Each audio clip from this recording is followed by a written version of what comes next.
In this video, we are going to be learning about compound inequalities. So this is building off what we did yesterday with graphing inequalities, but in this situation, we are going to be looking at when you have two sets of inequalities and the solution to those, or the set of those, is going to be where those overlap. So this is going to be the and situation, when both of those statements are going to be true. So and inequalities is when they overlap. So let's look at the following situation. So what if we had a situation like this, where we had x is greater than 4 and x is less than or equal to 6. So here we know that both of these situations are going to be true.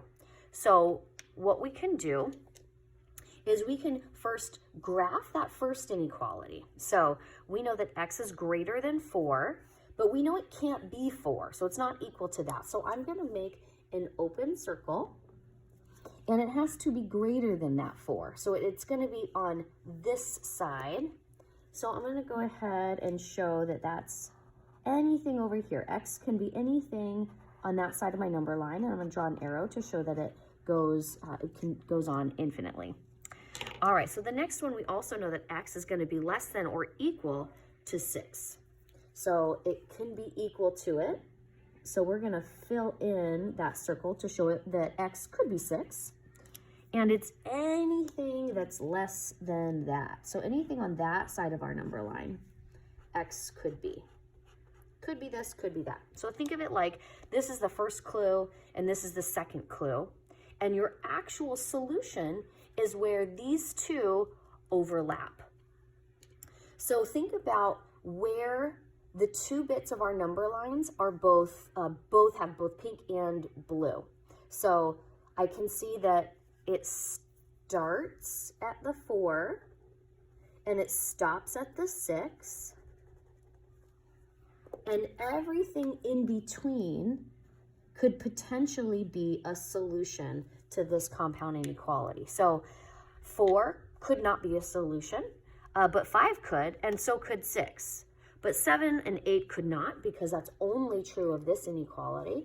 And 3 and 2 and 1 could not be true, because that would only be true of this. The compound inequality, the and, means both parts of it must be true. All right, so we can then write this solution with what we call set builder notation. So a set just means a collection of things. So in the context of math, it just means a collection of usually numbers. So you can build a set by describing the things that are in it. So I'm going to use what I know about inequality symbols and set builder notation to describe this situation here that we've just drawn up.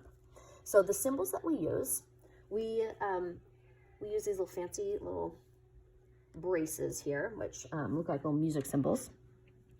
So we would say that x is the set of all x such that, so we would do then a vertical line. So we're saying x could be all of the following situation, where, and I'm going to put x in the middle because it's going to show you that it's in between these two situations. So x is going to be, and I'm going to show, notice how I flipped it from a greater than sign to a less than sign, because I put x on the opposite side. So I'm going to say 4 is less than x, which is less than or equal to 6. So I would write this compound inequality using that notation. All right, let's go down and do the next one. Look at the following, the next situation. So what if we had x is greater than or equal to 4, or x is greater than 6? Okay, so let's graph that first one. So we know x is greater than or equal to 4, so I know that I'm going to put my dot at 4, and it's going to be filled in because 4 is included within the possible solution set. And it is greater than, so I'm going to go ahead and put my arrow going this way. And I'm putting an arrow to show that it goes on infinitely. And then my next inequality, x is greater than 6. I'm going to put my dot at 6. And I'm doing open dot because it's not included in the solution set. And it's going to go in this direction. All right, so now I'm going to look at both of these inequality graphs and say, okay, what part do they both share? Do they both have in common? And I can see that everything that's included in this x is greater than 6 is also included in that. So that is going to be then my solution. That's the only bit that both of them share.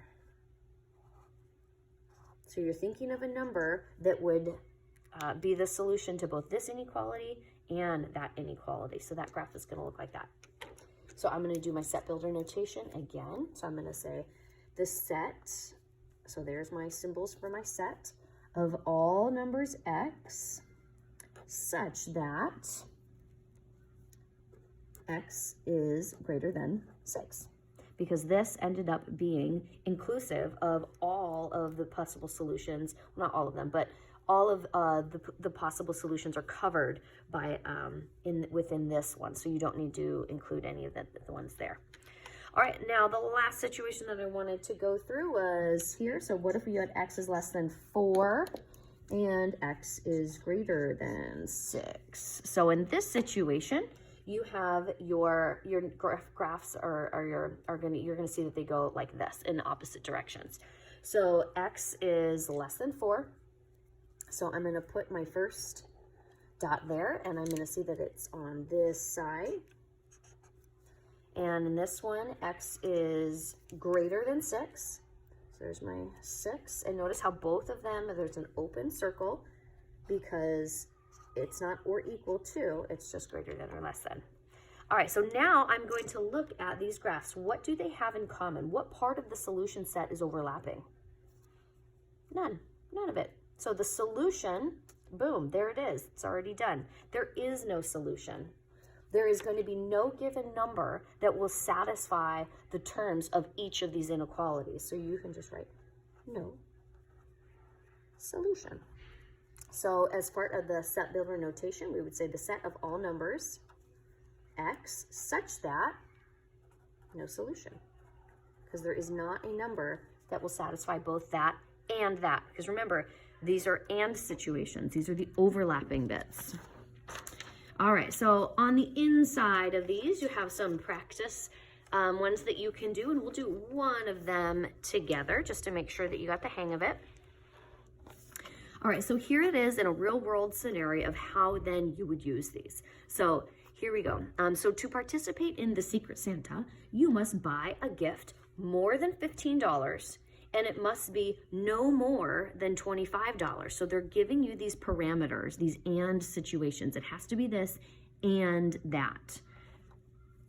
So I'm gonna write it up as an inequality statement. So your gift, so that's gonna be the x, has to be more than 15. So we're gonna say x, our gift, must be more than $15. But it can't be equal to $15. It says specifically it's more than. And the gift can be no more than $25. So that means it has to be less than or equal to. Less than or equal to $25. So it has to be both of these situations. So I'm going to think about how I'm going to label my graph, because they're now not labeled for me, or my my number line. And I think based on these numbers, it probably makes the most sense to do in increments of 5. So 0, 5, 10, 15, 20, 25, 30, 35. So if I look at this, the and, if it has to be greater than 15 and less than 25, I know my inequalities are going to be going like this. And so it's going to be the overlapping bit in the middle. So I can then envision that it goes that 15 on this side, the 25 on this side, and it's going to be colored in because it's or equal to, and the gift I can purchase can be in a price point anywhere in between. So I can use my set builder notation to describe both of these inequalities as one. So I can say the set of all numbers x such that, And I'm going to try to write it from left to right. So 15 is going to be less than x, which is going to also be less than or equal to 25. And then I'm going to close the set. So there it is. That's one example. So think about the different scenarios. It's probably going to be a 1, 2, or a 3 for each of these situations. Okay, that's it. That's compound inequalities with and.